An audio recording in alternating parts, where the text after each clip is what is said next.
Now, Kennedy has said that the vaccine court, it needs to be moved out of the government's hand. Maybe private individuals can sue. This countermeasures injury compensation program needs to have a longer statute of limitations.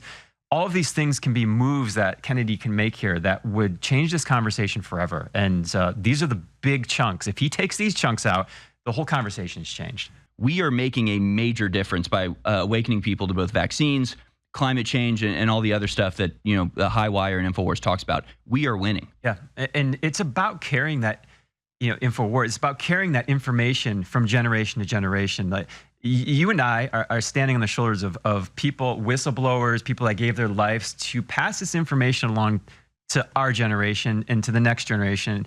And there's a continuous flow here. What do you do with this? Do you stop and say, oh great, we won, or flip past that on TikTok and go, great, Kennedy's got it taken care of, we're good, Trump's good. Right. You got to carry this on. It's not how that works. You don't get to sit back and have a leisurely life right now because all of these people gave that up. One of the things, I'm going back to Kennedy here, I'm jumping around a little bit, but some of the battles he's up against, the fluoride conversation, right? That's an interesting conversation because before I became a journalist, I was a researcher. I was going to school to be a doctor, and I was watching INFOWARS and Alex, and a guy in there came on called Paul Connett. Paul Connett was warning about the dangers of fluoride in the water. I think he has a book called The Fluoride Deception. I read that book and I thought, holy cow, this is my, growing up, my dad always distilled the water, said you can't drink tap water. He just knew intuitively something wasn't in there. But I saw this, and fast forward to a decade after that, I'm interviewing Michael Connett, his son, who's leading the legal charge against the FDA and the EPA on this very subject. He started a citizen's petition, and that's through the FDA. It went to court. He won. He showed through the science in the experts that they had that fluoride is lowering kids' IQ. Not only that, there's also the judge said there are hazards at the chemical level that it's put in the water right now. Right. The FDA has to go back and the EPA has to go back, and they have to reformulate. They have to figure out a way to get this out of the water. Well, the EPA said, we're not going to do that. We're going to fight you. And this was one of the big issues because that was the Solicitor General who fought that, who appealed that case. Everyone thought they won, like, oh my gosh, we won in court. They're going to take it out of the water. The Solicitor General, on behalf of Pam Bondi in the White House, said, we're going to fight this. So Michael Connett is fighting this in court right now. I texted him before I came on the show. I said, where is this at? Because I want to talk about this. And he said, it may drag out another year. I mean, they're fighting us. So.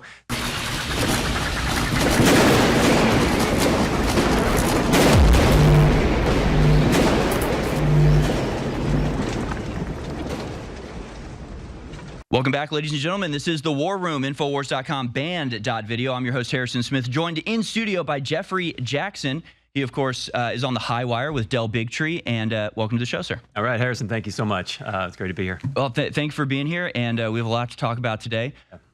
What is your opinion on the success or lack of success from RFK Jr.? I feel like he's like one of the standout stars of the Trump administration and doesn't really get enough credit for what he's been able to achieve. Yeah. Do you think that's a good view? Agreed. 100% agreed. I've been covering him as a journalist, he talks at state houses, debates. I've been covering him for a decade before really a lot of people even knew about what he was doing, the advocacy with the World Mercury Project. And the one thing I can say about him is his message has stayed consistent no matter how much attention or not attention that he gets. Right. And he's been saying the same thing, and he's still saying the same thing. And what I'm seeing is the hit pieces that are coming out against him are indicative of where the power centers, where the spots in the power centers there's issues there. So the Tylenol issue is the start. He's building on a narrative to help these kids, right? Help pregnant mothers and their unborn infants.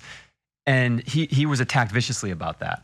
And in their own internal emails, Johnson & Johnson, then Kenvue, their own internal emails said, the evidence is looking like it's piling up here. We missed a bunch of studies in 2016. The neurodevelopmental issues with children, we see it. They knew it. They knew it.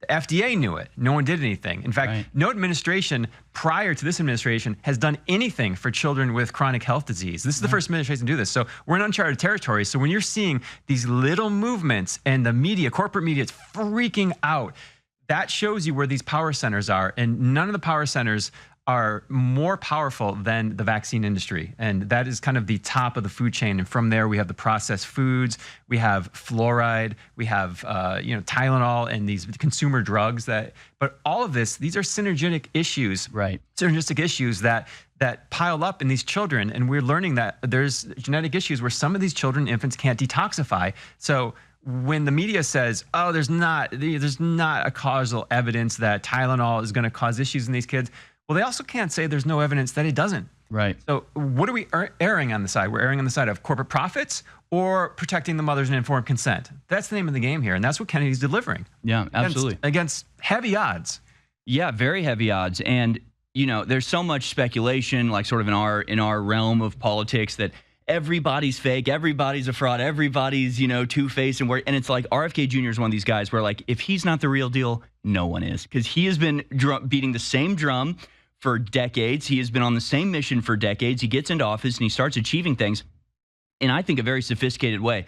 Because I loved the way they did the Tylenol rollout, because what I saw was an attack on the vaccine program, but by labeling it a Tylenol, revelation, everybody, started talking about Tylenol and people were taking Tylenol. But really, it was Donald Trump standing up there going, make sure you're spacing the vaccines if you have to get them. I mean, that was an attack on the vaccines, but by framing it as Tylenol, they sort of deflected the attacks that would have come from the vaccine corporations if they targeted them directly. Right. Am I giving up the game here, or was this thought out this way? Because it's not dishonest. It's just a sophisticated sort of strategic way of revealing information to avoid the backlash that could do a lot of damage. Yeah, and we have a legal team, the Informed Consent Action Network. Aaron Siri is our lead lawyer, and we had been on the Tylenol issue for about a year with some of the attorneys that were working on these legal cases against Johnson & Johnson and Kenvue. So we knew about this issue as far as the science was concerned.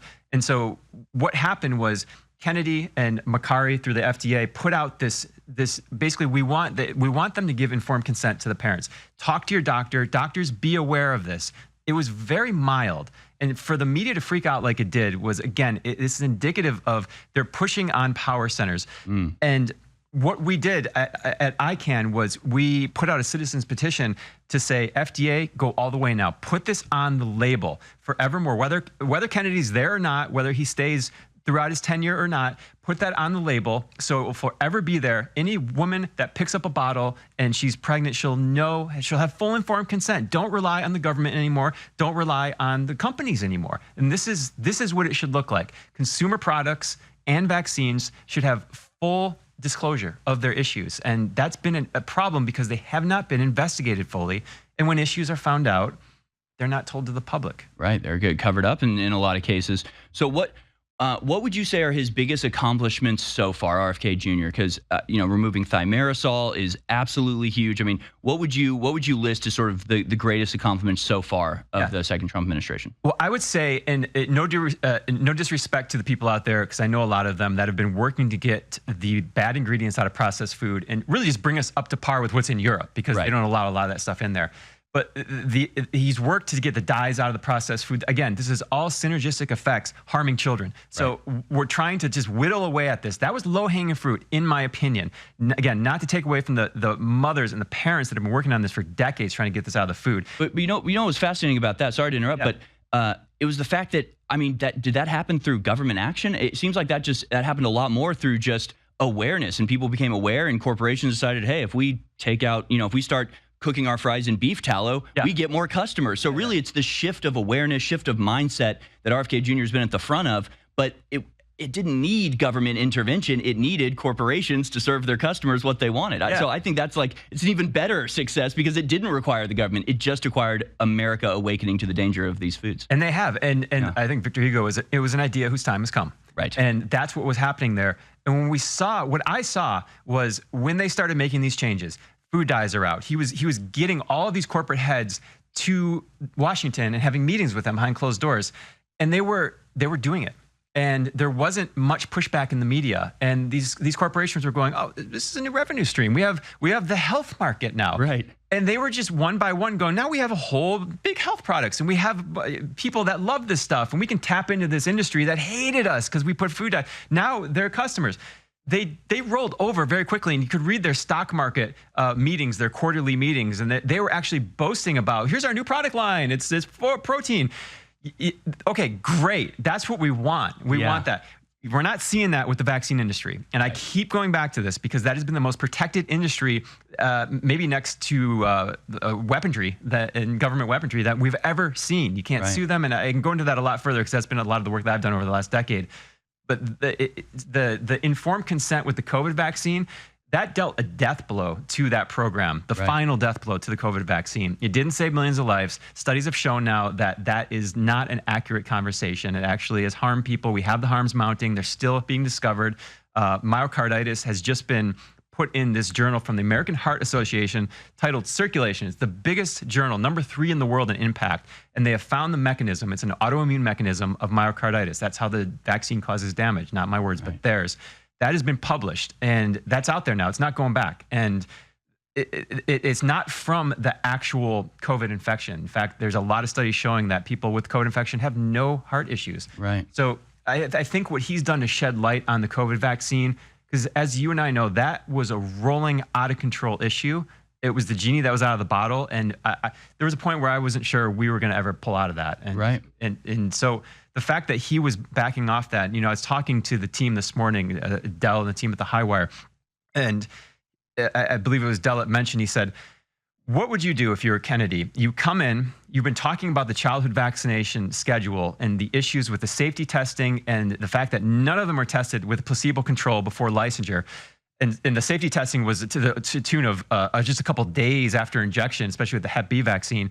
And you have a president who hired you that his greatest accomplishment, one of them, was the COVID vaccine. Right. What do? Do you go attack his baby and maybe get kicked out of your position and sacrifice the childhood vaccine schedule that you've been working to change and to bring awareness to the science? Or do you try to move within this paradigm to get as much done as possible, do the most good as possible? So that's what I see from the outside looking in of how he's operating. Right. Talk about a high wire act. That's you really got to balance the concerns that you have. And of course, I'm not a fan of the COVID vaccine by any means whatsoever. I also understand why Trump wanted it released because the economic concerns were so, devastating. Where do you think Trump is on the COVID vaccine at this point? He still touts it, but then he's, there's these stories of he's asking people behind the scenes, why don't people like the vaccine? What am I missing here? I mean, do you think he's woken up to the reality at all? I don't know. I don't have any inside sources when it comes to Trump, but it seems like his rhetoric has backed away a little bit. Every once in a while, you'll see a comment. It's like, whoa, what did he say that for? That's interesting.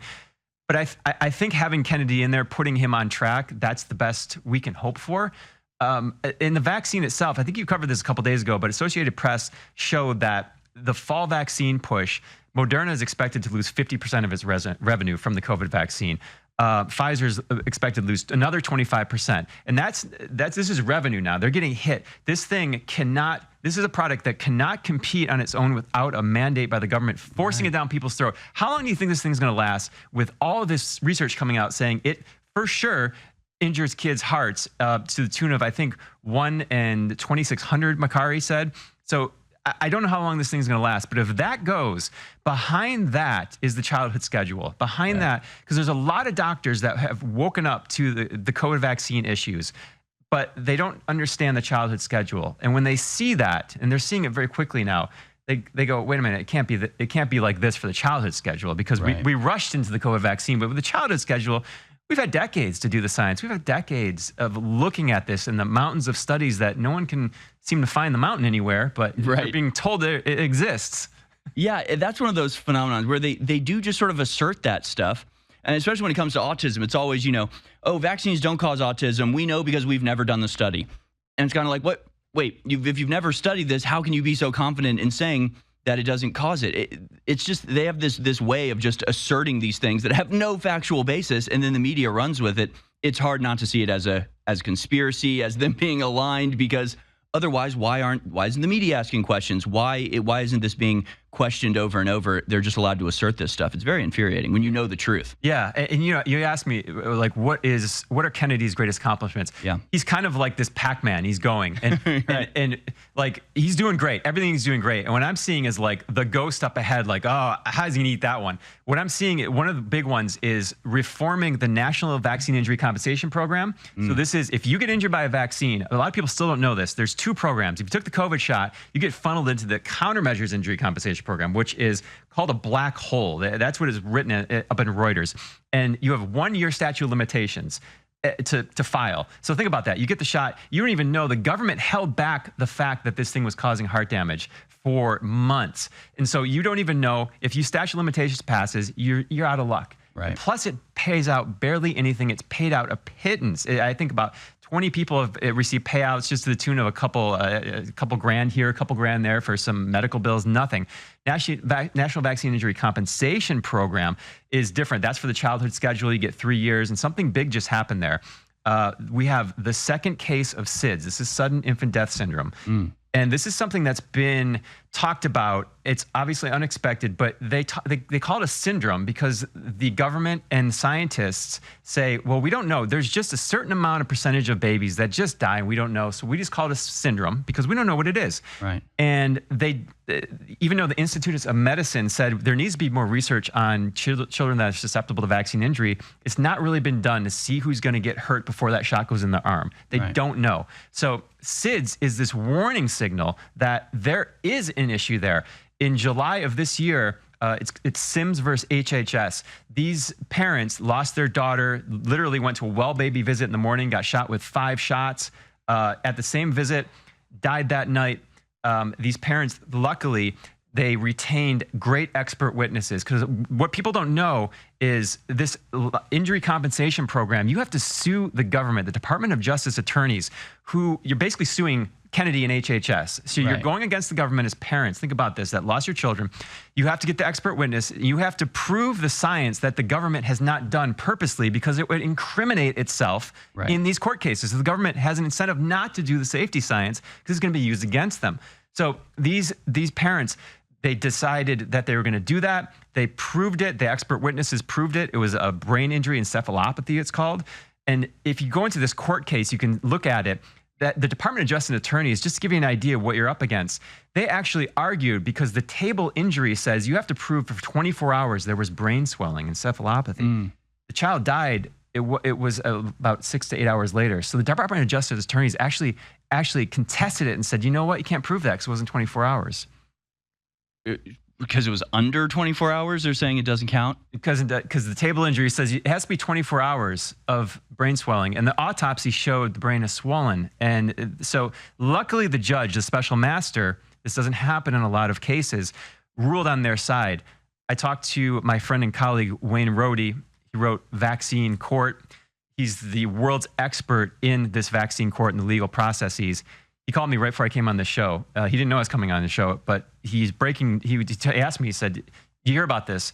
Another Rodella versus HHS, another win. Again, these are really rare to prove SIDS exists, and it's a vaccine injury. Very rare, almost impossible in vaccine court. 2 have happened this year. We have Florida with S188. This is Ileana Garcia. She put this bill forward. She's forcing medical examiners in the autopsy, they're forcing them to do toxicology studies and to list on the medical records the last vaccines they had. Medical examiners are not mandated to do that. And if so this bill is in session, it's moving through. Hopefully it'll pass. And if it passes, those autopsies and those doctors that don't follow this, they'll be fined. If they don't do it consecutive times, they'll lose their license. So it has teeth in it. This is good. This is a movement that's happening now, and we have Dr. Gary Goldman. He's a doctor. He just put out a paper that shows the mechanism. He hypothesized that these are kids that can't detox. Right. For some reason, they're genetically susceptible. Their detox pathways is called cytochrome P450. It's a liver enzyme that detoxes excipients. Vaccines have aluminum. They have polysorbate 80.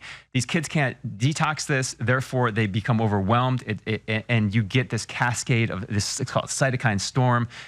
And so, my question is SIDS, is a percentage of SIDS a flag for everyone to look at and go, this is a catastrophic vaccine injury, and this is one of many. I mean, autism.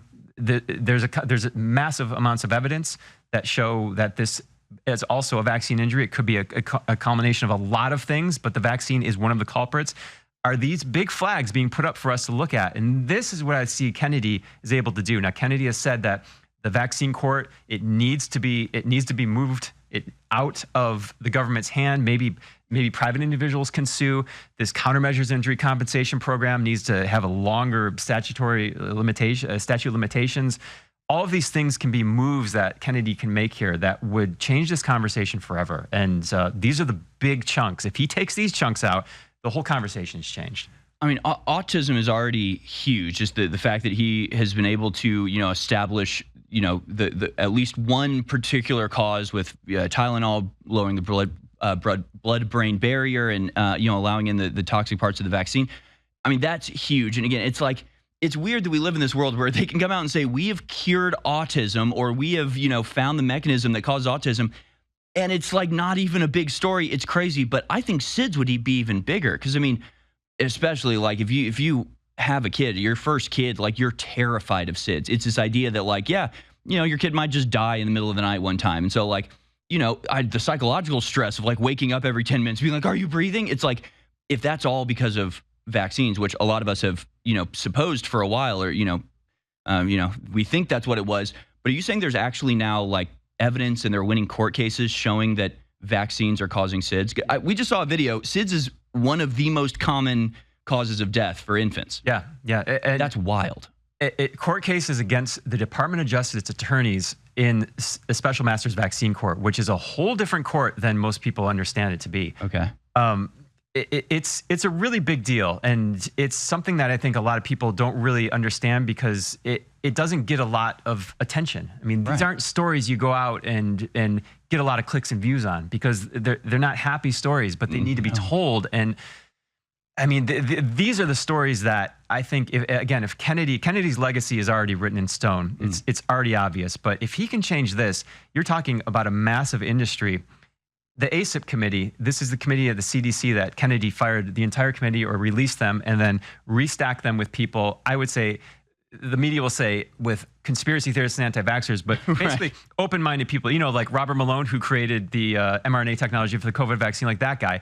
So these people are now looking at it objectively and saying, all right, let's look at the real evidence. And you saw thimerosal get kicked out. Kennedy just went recently and said he's challenging the rest of the world. So he put the stake in the ground, he put the flag in the ground, so we're not putting a neurotoxin like mercury in our vaccines anymore. Now do it with the rest of the world. He's calling on the rest of the world to take it out of the vaccines. There's no reason it should be there. And industry already said that they have other things they can put in there besides, so they have an out. He's saying, do it. The next in line is aluminum adjuvants. Right. And you can see them, they're terrified that this is going to be taken out. You see Scott Gottlieb, who went from the FDA commissioner, revolving door, landed his butt right into the board of directors of Pfizer. Kennedy didn't even say anything about aluminum. He's been out for the last 2 months talking about they're going to take this away. Paul Offit, same thing. They're terrified this aluminum adjuvant is going to be taken out. 3,000 micrograms into children before age 1 in the vaccine schedule. And this thing, the reason it was put in there, it's a adjuvant, which means it stimulates the immune system to basically to get it going, to rev it up when this virus comes in. So the immune system can say, oh, that's a bad virus. I'm going to just have this immune response to it. The problem was they used a guy named Robert Mickes who did a math equation basically on ingested aluminum to kind of see, like, let's just estimate. I guess this would be okay for injected aluminum, but we're not going to do a lot of robust studies. That's what the FDA used. And it's been crazy that that's been the standard for this long, but it needs to be looked at. That's the next thing. Kennedy, most likely through the ACIP committee, most likely they'll look at that. They'll look at the Hep B vaccine coming up. I'm sure you'll cover this, but it's in February 25th, I think, is the ACIP committee. That's going to make tons of headlines because the Hep B vaccine is next in line. It's the first shot given to kids. It's for sexually transmitted diseases and shared IVs. Like, I don't know how many 1-year-old children are doing that. It's the most insane vaccine ever, especially because they want you to give it to your kid before you're out of the operating room. Like, as soon as they're out of the mom's body, they're trying to inject them with this Hep B virus. It is absurd. Yeah. And one of the things I want to say too is, on the flip side of this, when people say like, well, this is the science, whatever, for SIDS and for the Hep B, you mentioned that, it just brought up in my head. If a lot of times, if you don't take that shot before you get out of there, some of these hospitals will call CPS on you. Some of these hospitals will call Child Protective Services on you, and then you're filling out a form or you're getting interviewed or interrogated why you don't give your kids the shots. For SIDS, some of the parents get accused because the child's brain swells. They get accused of abusing the kid. Oh my God. They have to answer to police and detectives why they didn't abuse their kid or beat their kid. And so this is what's at stake, because that dark rabbit hole is really dark. And when you research this, I mean, it's almost a form of war reporting when you research this. I've been doing it for 10 years, and it's like, we don't want to go down that road anymore. Right. I mean, I will never forget reading The Real Anthony Fauci by RFK Jr. And I'd read a page and I'd have to just set it down and go, oh my God, what is going on? Because the rot is so deep. And so I'm very satisfied with what RFK Jr. has been able to do so far. But I mean, we're working to unbuild the pyramids here. Like, there is entrenched corruption that you couldn't even imagine. More on the other side with Jeffery Jaxen. Don't go anywhere, folks. Welcome back, ladies and gentlemen. This is The War Room. I'm your host, Harrison Smith, joined in studio by Jeffery Jaxen of The High Wire. And is that thehighwire.com? Or it is, yeah. Thehighwire.com. And how can they follow you on X? Same name, Jeffery Jaxen. Jeffrey spelled a little weird, so check that. But yeah, Jeffery Jaxen on X, that's it.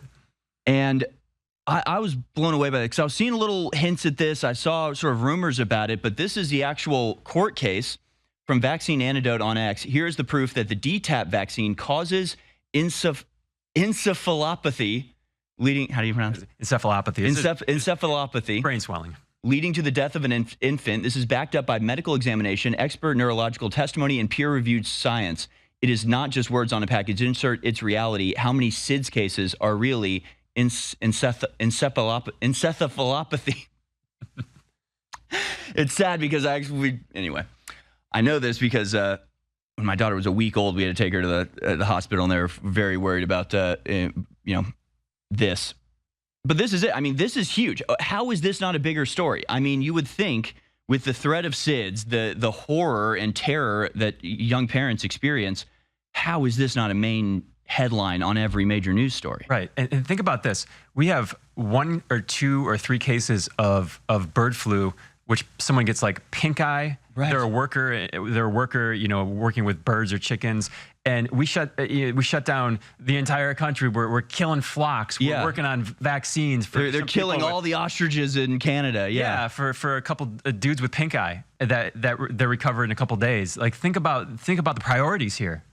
That is just wild. And of course, I always point out, like, you talk to a pregnant woman, they're not eating deli meat, they're not eating sushi. They're like so hyper focused on what goes into their body, and for very good reason. I'm not condemning that. It's like, that's how they should be. And then the instant they give birth, it's like, yeah, inject them with 3,000 milligrams of aluminum. Why not? It's like, it's so bizarre. You spend so long being so concerned about what's going into your baby's body, and then you just let a doctor shove a needle in his arm and fill him up with toxic metals. It's insane. Yeah, our attorney, Aaron Siri, just put out a book called Vaccines, Amen, and talking about how the entire vaccine industry is more of a religion.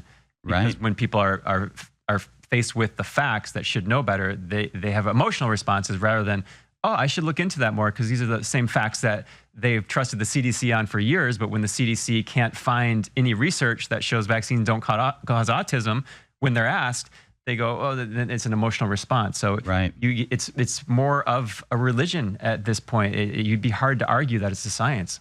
Well, maybe that's a good sort of bridge between that and like climate change, because that's what it reminds me of, this religious impulse, this idea that facts don't matter, like evidence doesn't matter.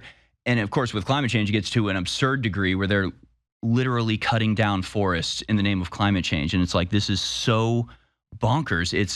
It's like religious fanatics, that there's no logic to it. It's just, total commitment to this nonsense idea. And I know Bill Gates. What do you think has happened with Bill Gates and moving away from climate change? I've got other clips from COP30 today where they're saying that no, climate change really is a big deal. I mean, what do you think is happening here? And help us tie it in together. Give us the big picture, how vaccines and climate change, how they're all sort of part of the same operation being foisted on the American people or people all over the world. Yeah. So, we talk about Bill Gates, Mr. Hand Waver. The more his hands are waving, you got to watch out for that guy when his hands are waving, he's coming towards you. So got to question what he's saying. So he recently came out and said that climate change is not this threat that he's been talking about for a decade, talking about, pestilence and starvation and mass death. And oh, by the way, it's not that big of a deal. I think his words are people will survive and they'll thrive for the foreseeable future. So we're all good. Wow. But in that same breath, I don't know if you have the clip, but in the same breath, he's like, you know what? I'm going to pivot here to vaccines. What a surprise. And of course, the biggest problem in the universe is overpopulation, and how we deal with that is vaccines. He's made that comment quite a bit. Let's go to this Bill Gates clip in case people haven't seen it. Here's Bill Gates starting to downplay climate change for a suspicious reason. Let's watch. Climate is a super important problem. He's not wearing his pink sweater either. There's enough innovation here to avoid super bad outcomes. We won't achieve our best goal, the 1.5 or even the 2 degrees. And as we go about trying to minimize that, we have to frame it in terms of overall human welfare, not just everything should be solely for climate. When the climate activists who have been very supportive of what you've done and you've been very supportive of what they've done, read this. And if Greta Thunberg is reading this and saying to herself, my goodness, he seems like he is reversing himself, what would you tell her? I'd say, wasn't the goal here to improve human lives? And shouldn't we, in our awareness of how little generosity there is to help, measure, should we get them a measles vaccine, or should we do some climate related activity? And if we stop funding all vaccines and that, saved you 0.1 degree, would that be a smart trade-off? That's the kind of question we have to ask.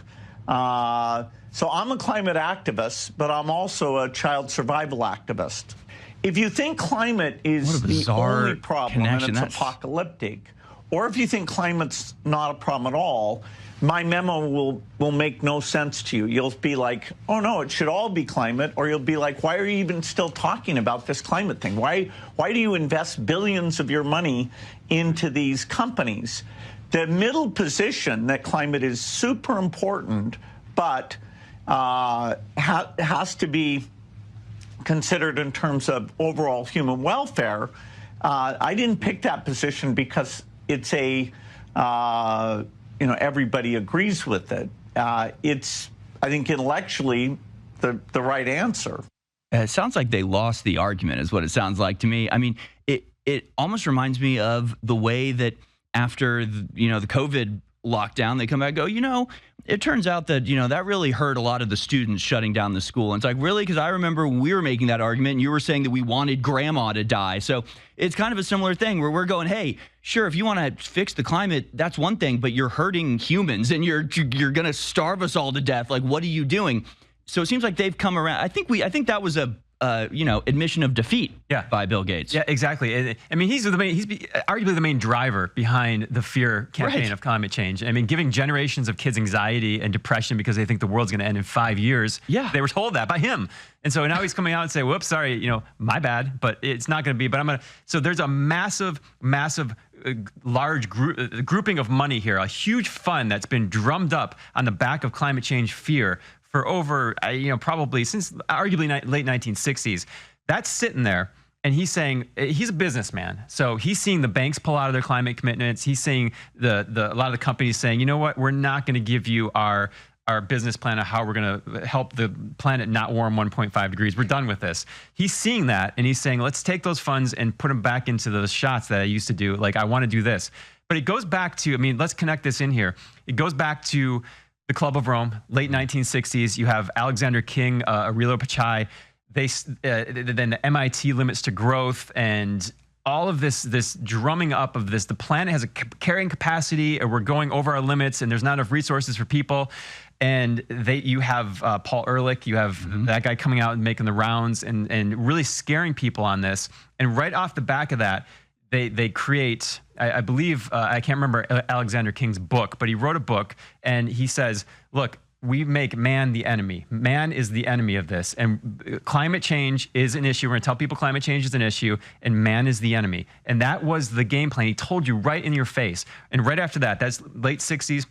After that, you see the National Security Study Memorandum 200 with Kissinger, and he says, look, this is how we're going to lower fertility in the lesser developed countries. We tried contraception. We tried information campaigns. That doesn't work. So now we have to ramp this up, and we have to actually do this forcefully. And who does he say in that memorandum? He says USAID and the United Nations are going to run these campaigns. And sure enough, in Peru, that's exactly what they did right after that. You have USAID confidential docs that are now out in the public showing that they were running these sterilization campaigns in Peru and so many other countries. Mexico, you saw the fertility campaign things with the tetanus vaccine in Kenya as well. You had the bishops come forward and saying, we're finding basically sterilants in our vaccines. Yeah, they're being sterilized. Yeah. So, I mean, this is the climate change conversation. Then when you see John Kerry come out and say, we have to, in order to save the planet, we have to stop farming. Excuse me? We have to stop. In the Netherlands is saying, we have to cut fertilizer. You cut fertilizer immediately. That is the Haber-Bosch method. That's the industrial fertilization creation that's allowed the planet to feed this many people. You cut that. You cut nitrogen out of the nitrogen fertilizer. You're cutting the planet in half at that point right there. So you can see it at that point that it's straight up eugenics. It's what it is. And you just call it for what it is. And people, if you're hearing that for the first time, oh gosh, probably not your audience, but you have to call it for what it is. And we bring it down right to the individual level because a lot of people hearing this and seeing this may go, this is huge. What do I do? This is Bill Gates, one of the richest men in the world. What am I going to do about this? Well, it's coming to a theater near you. In Denmark, I think we have I sent over a clip of this, but in Denmark, they're mandated by the government to feed their cows this methane busting feed. Basically, make your cows fart less for the earth. And when Bill Gates says we have a lot of great technology that's going to save the planet, so the planet's not a big deal anymore, this is what he's talking about. He's talking about this science, in quotation marks. They're mandated to put in a cow feed. This is breaking news. Listen to what this woman has to say. This is a cow farmer from Denmark, and this is what happens to their cows when they're giving them these. Yeah, let's watch this video. And me and my husband, Jan, we have a farm in the northern of Denmark. We come from originally from Holland, and we moved here 4.5 years back. And I would like to tell you a little bit about the law in Denmark about feeding Bovaer to our cows. It's the law since this year that we have to feed 80 days of Bovaer to our cows. It's a rule, and if you don't do it, it's just like you can go to the prison or you get like a big fine, a really big fine. So most all farmers just do it. What happened is that we started on the 1st of October. Most of the farmers do it in Denmark. It's because it's a little bit in the end of the year. It's not warm, so no heat stress and everything. So we hope for less problems. But we started in the beginning of October with low doses, and we raised it up till the full doses around 20 of October, a little before. And on the 30th of October, we really got problems. It started with, on that day, we have robots, so we have a health list on the computer.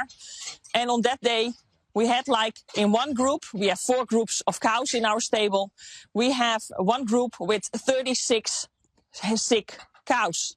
We milk on daily basis around 480 cows. And if you look for them, you can find all sorts of videos from Danish farmers saying the same thing. An article at farmersforum.com. Dairy crisis in Copenhagen. Farmers accuse government of poisoning cows. This was published yesterday. Denmark's dairy industry has erupted in anger as farmers accuse the government mandated feed additive Bovaer of poisoning livestock in a bid to curb methane emissions. Since October 1st, farms with over 50 cows have been required to dose rations with the chemical 3, I'm not even going to try to pronounce that, but it's the Bovaer is the brand name. If the farms don't comply, they face heavy fines. Horrifying reports flooded in. Cows collapsing, miscarrying, suffering fevers, diarrhea, and plummeting milk yields, some euthanized after agonizing weeks. So I mean, if this was the test run of Bovaer, it seems like it has horrifically failed, but they're still mandating it. Right. For climate change that we're told is not a problem for the foreseeable future, and we're going to live and thrive into the future. And so, okay, so people are watching this. Hey, it's in Denmark. Well, I'm in America. Who cares? The FDA is given this green light. Right. So this is going into cows in the United States right now. Now, that's under Biden's FDA. So what is the FDA right now going to do? We have a new FDA leadership. They can, under the veterinary services, that's where it's kind of not mandated, but this is the governing body. So it can be changed right now. They can say, you know what, let's pull this out and pause this and do some more studies, because we're seeing reports around the world. Let's get some science to these farms to see what's actually happening, because this is the test bed. This is the test bed for what they're doing. And this gets into the milk. This gets into the cheese. And the FDA said, well, we don't think it poses a really serious risk to the humans, but they don't know for sure. Right. Show me the study where it says it does not 100% do that. It's just, I mean, they're playing so fast and loose. And that was the other thing about Bill Gates coming out and reversing, what he says about climate change. It's just like, well, thank God we didn't let you do what you wanted to. Because unlike COVID, which a lot of what COVID, the interventions around COVID were permanent, but a lot of them were reversible, right? You can shut down the schools, but you can open them back up again. You can't undo spraying chemicals in the air to block out the sun, right? You can't undo poisoning every cow in Denmark. Like, these are things that are permanent that you can't reverse. So thank you, Bill Gates, for admitting that you lost and we stopped you and you're not going to try to do this anymore. But, if we'd done some of these interventions, there'd be no going back. Exactly. And, for people listening to this, who have believed, because there's a critical mass of people who hook, line, and sinker believe this climate change narrative. Yep. And I want to say this, it's not either or. The climate is changing. Mm-hmm. Is it my breath? Is it a cow fart that's doing it? Or is it that big flaming ball in the sky that might have right. some, and could be. Most of the climate models, from my understanding, do not account for what's happening with the sun. And one of these things, this is not my area of expertise. My wife is actually a major expert in this space of solar radiation and how it affects the planet, not only from the physical space, but also it's changing us as well. We're part of the planet, it's changing us. And so there's a whole group of scientists around the world that have been studying this, that have been blocked out of the conversation because they can't get funds unless they say it's anthropogenic, humans are causing it, otherwise you're locked out of your university or funding. But there is massive science going on outside of that that's showing this is a living system. There's things happening right now. So I'm not sitting here saying the climate is not changing. There are some changes going on for sure, but that's not how you change it, by giving the cows this experimental drug or blocking out the sun or whatever. And you're seeing the guy now who has done that saying, you know what, see you guys, thanks for playing. I'm going to shift to vaccines. I'm going to go back to my bread and butter here. It is truly wild. And in fact, we have another video of Prince William completely contradicting Bill Gates, ironically enough. This is at COP30, which was in the Amazon rainforest. But in order to get there, they had to cut a big swath through the Amazon rainforest and cut down like 1 million acres of trees for the climate agenda. It's like it's more insane than you could even imagine. Let's go to Prince William here, completely counter-signaling everything we just heard from King Climate Bill Gates. Let's watch. I grew up with my father, the king, talking about the power of nature and the importance of harmony in the natural world, a subject he has championed for over 5 decades. It's a privilege to also represent him here today, as well as everyone else who has championed this cause for so many years. All of us here today understand that we are edging dangerously close to the Earth's critical tipping points, thresholds beyond which the natural systems we depend on may begin to unravel. The melting of polar ice, the loss of the Amazon, the disruption of ocean currents. These are not distant threats. They are fast approaching and will affect every one of us, no matter where we live. There's Prince William just completely contradicting everything Bill Gates said. The melting of the ice caps, it's like, enough already. We get it. It's a lie. Well, two things when I see that is the European Union and the UK, they're already so far down this road. I don't know how they pull out of this, because their policy, Germany's completely cutting off their energy. I don't know how they pull out of this tailspin. A lot of people say the UK economically is dead. Spain has had power grid collapses. The entire half of that country went down because they switched over to wind and solar too fast. It just does not have the inertia to keep that moving when there's not wind or solar going. So there could be that. They're just in it to win it, and they're going down with the ship. That's the hill they're going to die on. Yeah. Or, these narratives are, when it comes from whatever it is, climate, whatever is agreed upon, that narrative goes out, and it's almost like a dead man switch. When this ideology goes out, everyone is speaking these same terminologies, and it's hard to reverse it once it gets moving. It's like a ship liner. So maybe he just didn't get the memo. Maybe Bill Gates is going, I'm going to undercut this and make $1 million on it before these guys get the memo next year that we're all pulling out of this thing. Right. Who knows what's going on? But Bill Gates is definitely backing out of this thing. That is so, and again, I see that as absolute victory for us. Like this, as much as we talk about like all of these insane things, the vaccines are killing children and the climate change agenda is continuing, but also diverting. Like throughout all of this, we have to understand, if it was up to them, if the American people or the free people of the world didn't stand up, we'd still be in COVID lockdown. We'd all be in COVID camps. We'd all be forced to take these poisonous vaccines like mRNA. Climate change, we'd be blowing up nuclear reactors here instead of just in Germany. We have defeated this. We have spoken out. We have awoken enough people to the reality of this situation that they are being forced to change their agenda, which I think is an important message for especially our audience to understand and to really absorb, because the forces that we're up against are so powerful it can seem hopeless at times, but we are making a major difference by awakening people to both vaccines, climate change, and all the other stuff that the High Wire and INFOWARS talks about. We are winning. Yeah, and it's about carrying that, INFOWARS. It's about carrying that information from generation to generation. Like you and I are standing on the shoulders of people, whistleblowers, people that gave their lives to pass this information along to our generation and to the next generation. And there's a continuous flow here. What do you do with this? Do you stop and say, oh great, we won, or flip past that on TikTok and go, great, Kennedy's got it taken care of, we're good, Trump's good. Right. You got to carry this on. It's not how that works. You don't get to sit back and have a leisurely life right now because all of these people gave that up. One of the things, I'm going back to Kennedy here, I'm jumping around a little bit, but some of the battles he's up against, the fluoride conversation, right? That's an interesting conversation because before I became a journalist, I was a researcher. I was going to school to be a doctor, and I was watching INFOWARS and Alex, and a guy in there came on called Paul Connett. Paul Connett was warning about the dangers of fluoride in the water. I think he has a book called The Fluoride Deception. I read that book and I thought, holy cow, this is my, growing up, my dad always distilled the water, said you can't drink tap water. He just knew intuitively something wasn't in there. But I saw this, and fast forward to a decade after that, I'm interviewing Michael Connett, his son, who's leading the legal charge against the FDA and the EPA on this very subject. He started a citizen's petition, and that's through the FDA. It went to court. He won. He showed through the science in the experts that they had that fluoride is lowering kids' IQ. Not only that, there's also the judge said there are hazards at the chemical level that is put in the water right now. Right. The FDA has to go back and the EPA has to go back, and they have to reformulate. They have to figure out a way to get this out of the water. Well, the EPA said, we're not going to do that. We're going to fight you. And this was one of the big issues because that was the Solicitor General who fought that, who appealed that case. Everyone thought they won. Like, oh my gosh, we won in court. They're going to take it out of the water.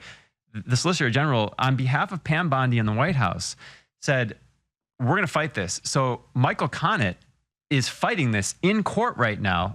I texted him before I came on the show. I said, where is this at? Because I want to talk about this. And he said, it may drag out another year. I mean, they're fighting us. So this is one of the issues. I mean, that's one of the things they ran in this campaign is get these, I call them low-hanging fruit toxins out of the waters. This is fluoride. There's massive science showing harm on this. A court ruled it lowers children's IQ. You can't monitor the dosage for kids. And I saw a headline, the FDA is taking it out of children's supplements. Okay, great. Yeah. Great. I mean, who's buying fluoride supplements for their kids? And if you are, you probably should stop. But get it out of the water supply that's being used to make our food and cook and make and beer and bread and everything. It's everywhere. You got to get this stuff out. So, I mean, Kennedy's moving on these spaces, but there is static in there. I mean, there's so many moving parts that he's doing the best he can, I think. Yeah, well, and I think he's having massive success, and we're less than a year into his being in office and already just racking up massive wins. What do you think? Well, we're out of time. Dang it, we could go on and on, man. This is really just absolutely fascinating, and there, like you said, so many different moving parts, but they're all intertwined. Jeffery Jaxen, thank you so much for being here with us. TheHighWire.com, where you can find out more. Where else can people find you and follow you? Yeah, it's X, also Highwire Plus. If you go to Highwire's website, Highwire Plus, I have a documentary series there. I've had 5 documentaries on certain topics. I just go deep dives on them: polio, mental health, climate. So you can check those out. And again, thanks for having me on. It's impossible to tell how much help this organization, INFOWARS here, and all the reporters have done to move this ball forward in this media space.